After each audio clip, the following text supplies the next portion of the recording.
नमः संस्कृताय प्रिय संस्कृत मित्राणि। संस्कृत सेवा में आप सभी का स्वागत है।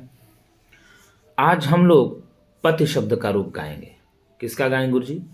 पति शब्द का रूप गाएंगे और इकारांत पुल्लिंग है। पति शब्द का रूप, इसको हम लोग आज गुनगुनाएंगे। कैसे गाया जाता है हम लोग सीखेंगे, गा करके पति शब्द का रूप हम लोग सीखेंगे। तो पति शब्द का रूप गाने के क्रम में हम लोग पहले एक वचन पढ़ेंगे। कौन सा गुरु जी? पहले तो एक वचन, ये आपका देखो दिया हुआ है एक वचन। तो पहले हम लोग क्या करेंगे, एक वचन का अध्ययन करेंगे, फिर दो वचन का अध्ययन करेंगे, फिर बहुवचन का अध्ययन करेंगे। आपको बता दें कि रूप याद करना बहुत ही आसान है जब आप रूप को गाना बना लेंगे।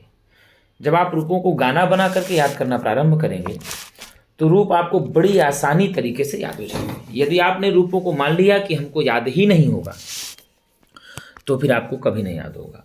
एक बात आप निश्चित कर लीजिए मन में कि जितने भी भ्रम आप में फैला हुआ है, जो भी आपके अंतःकरण में भ्रम बैठा हुआ है, उस भ्रम को पहले आप दूर कर लीजिए। क्योंकि इस जगत में कोई ऐसा कार्य असंभव नहीं है जिसको मानव ना कर पाए। मानव भी एक ऐसा जीता जागता प्राणी है जो इस जगत में संपूर्ण कामों को कर सकता है। ऐसा उसके लिए कोई कार्य नहीं है इस जगत में जिस कार्य को मानव ना कर पाए। क्योंकि कहा भी जाता है कि लहरों से डर डर कर नौका कभी पार नहीं होती, लहरों से डर कर नौका कभी पार नहीं होती, क्योंकि कोशिश करने वालों की कभी हार नहीं होती, कभी हार नहीं होती। कहा भी गया कि मानव जब जोर लगाता है पत्थर पानी बन जाता है। मानव में वो सामर्थ्य है कि पत्थर को पानी बना देता है, लोहे को भी पिघला देता है। सोचो, पीट पीट करके लोहे को भी पिघला देता है और जीवन को स्वर्णिम जैसा सोने को भी चमका देता है। ये सामर्थ्य है मानव के अंदर। तो आप एक छोटी सी परीक्षा टीजीटी पीजीटी की परीक्षा में परेशान हैं कि हमारा नहीं होगा, ये आपकी सबसे बड़ी भूल है। जिस दिन आप ठान लेंगे कि नहीं अब तो मेरा ही सिलेक्शन होगा और इस बार होगा, पक्का होगा, उस बार आपका सिलेक्शन हो जाएगा। आपके सिलेक्शन को कोई नहीं रोक सकता। तो हम लोग इकारांत पुल्लिंग के क्रम में पढ़ेंगे गुरुजी। कौन सा? पति शब्द। पति मतलब होता है स्वामी, जिसको हमारे यहाँ महिलाएं पति परमेश्वर भी कहती हैं, स्वामी या मालिक। तो पहले आपको बताया कि पहले हम लोग एक वचन पढ़ेंगे, फिर दो वचन पढ़ेंगे, फिर बहुवचन पढ़ेंगे। देखिए, दो वचन तो बहुत ही आसान है, हमको जो मेहनत करनी पड़ेगी एक वचन में करनी पड़ेगी।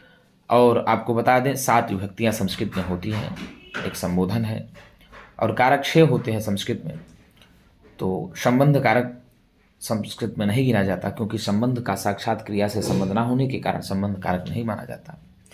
और संबोधन कारक की गणना प्रथमा विभक्ति के अंतर्गत हो जाती है, इसलिए संस्कृत में 6 कारक ही माने जाते हैं। तो आइए हम लोग गुनगुनाते हैं पति शब्द के रूप को। पति पतिम पत्यापत्ये पत्युः पत्युः पत्यौ हे पते। पति पतिम पत्यापत्ये पत्युः पत्युः पत्यौ हे पते। पति पतिम पत्यापत्ये पत्युः पत्युः पत्यौ पते। इसी में हम लोगों को हे जोड़ देना है।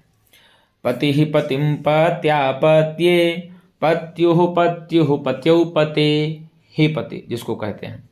पति पतिम पत्यापत्ये पत्युः पत्युः पत्यौ हे पते। पति पतिम पत्यापत्ये पत्युः पत्युः पत्यौ हे पते।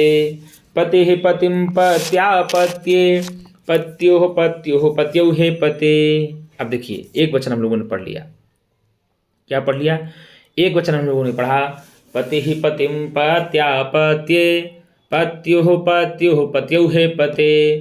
पति पतिम पत्यापत्ये पत्युः पत्युः पत्यौ हे पते। अब द्विवचन में देखिए क्या है, कुछ भी नहीं है, 2 बार पति है। कितने बार गुरुजी? 2 बार पति और 3 बार पतिभ्याम और 2 बार पत्योः और हे पते। तो पति पति पतिभ्याम पतिभ्याम पतिभ्याम पत्योः पत्योः हे पति। फिर से एक बार पढ़ लेते हैं। पति पति पतिभ्याम पतिभ्याम पतिभ्याम पत्योः हे पति। पति पति पतिभ्याम पतिभ्याम पतिभ्याम पत्योः हे पति। अब आइए हम लोग बहुवचन पढ़ लेते हैं। बहुवचन में क्या लिखा है आइए देखते हैं। पतयः पतीन् पतिभिः पतिभ्यः पतिभ्यः पतीनां पतिषु हे पतयः।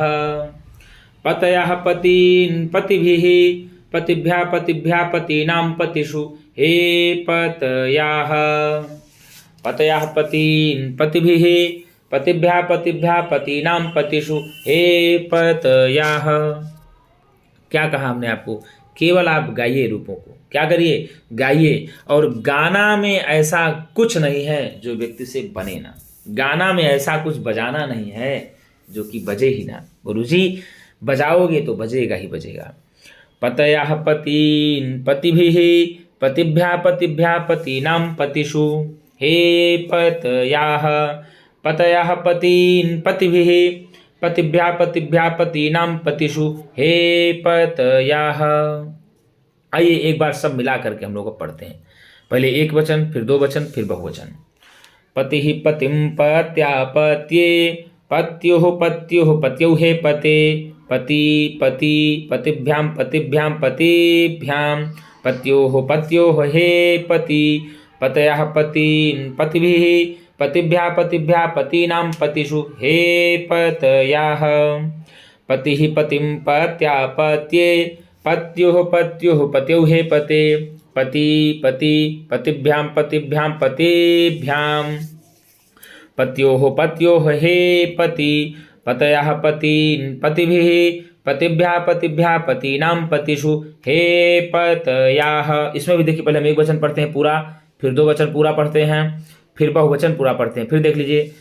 पतिः पतिं पत्यापत्ये पत्युः पत्यौ हे पते। पति पति पतिभ्यां पतिभ्यां पतिभ्यां पत्योः हे पति। पतयः पतीन् पतिभिः पतिभ्यः पतिभ्यः पतीनां पतिषु हे पतयः। पतिः पतिं पत्यापत्ये पत्युः पत्यौ हे पते। पति पति पतिभ्यां पतिभ्यां पतिभ्यां पत्योः हे पति। पतयः पतीन् पतिभिः पतिभ्यः पतिभ्यः पतीनां पतिषु हे पतयः। पतिः पतिं पत्यापत्ये पत्युः पत्यौ हे पते। अब द्विवचन में देखिए, दो बार पति है, बार बार बताया मैंने। कितने बार? दो बार पति, तीन बार पतिभ्याम, दो बार पत्योः और हे पति। तो पति पति पतिभ्यां पतिभ्यां पतिभ्यां पत्योः हे पति। पतयः पतीन् पतिभिः पतिभ्यः पतिभ्यः पतीनां पतिषु हे पतयः। पतिः पतिं पत्यापत्ये पत्युः पत्यौ हे पते। पति पति पतिभ्यां पतिभ्यां पतिभ्यां पत्योः हे पति। पतयः पतीन् पतिभिः पतिभ्यः पतिभ्यः पतीनां पतिषु हे पतयः। देखिए संबोधन में क्या है, हे पते, हे पति, हे पतयः। तो अब एक वचन फिर से। पतिः पतिं पत्यापत्ये पत्युः पत्यौ हे पते। पति पति पतिभ्यां पतिभ्यां पतिभ्यां पत्योः हे पति। पतयः पतीन् पतिभिः पतिभ्यः पतिभ्यः पतीनां पतिषु हे पतयः। पतिः पतिं पत्यापत्ये पत्युः पत्यौ हे पते। पति पति पतिभ्यां पतिभ्यां पतिभ्यां पत्योः हे पति। पतयः पतीन् पतिभिः पतिभ्यः पतिभ्यः पतीनां पतिषु हे पतयः। पतिः पतिं पत्यापत्ये पत्युः पत्यौ हे पते।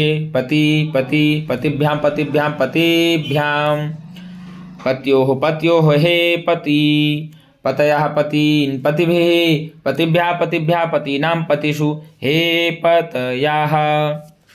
अब देखिए यहाँ दिया है, जब पति शब्द किसी शब्द के साथ समास के अंत में आता है। किसके अंत में आता है गुरुजी? समास के अंत में आता है तो उसके रूप कवि के समान ही होते हैं। किसके समान होंगे?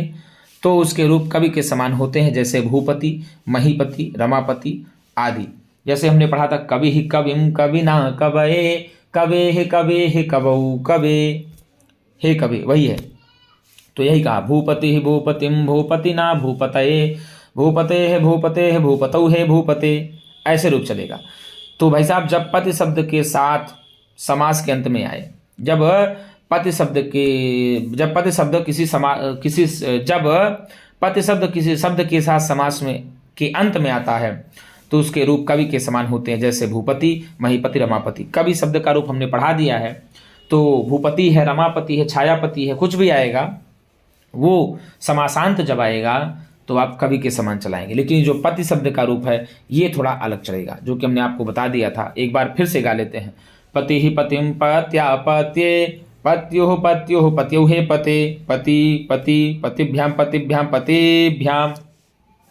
पत्योः हे पति, पतयः पतीन् पतिभिः, पतिभ्या पतीनां पतिषु हे पतयः, पतिः पतिं पत्यापत्ये, पत्युः पत्यौ हे पते, पति पतिभ्याम पतिभ्यां, पत्योः हे पति, पतयः पतीन् पतिभिः, पतिभ्या पतीनां पतिषु हे पतयः। तो मित्रों मैंने बार बार आपको बताया, जब पति शब्द किसी शब्द के साथ समास के अंत में आता है तो उसका रूप जैसे कवि का चलता है, ठीक उसी प्रकार से पति शब्द के रूप में जब समासांत होगा तो चलेगा। जैसे भू धनपति भूपति बन गया तो भूपति का रूप कवि के समान चलेगा, जैसे कवि ही कविम कविना कवये, कवे हे कवौ कवे, भूपति भूपतिम भूपतिना भूपतये, भूपते भूपतौ हे भूपते, ऐसे रूप चलेगा। इसी प्रकार से महीपति, रमापति आदि भी चलेगा समासांत में। तो मित्रों आज के लिए इतना ही, हम पुनः नई वीडियो के साथ मिलेंगे, तब तक के लिए नमः संस्कृताय।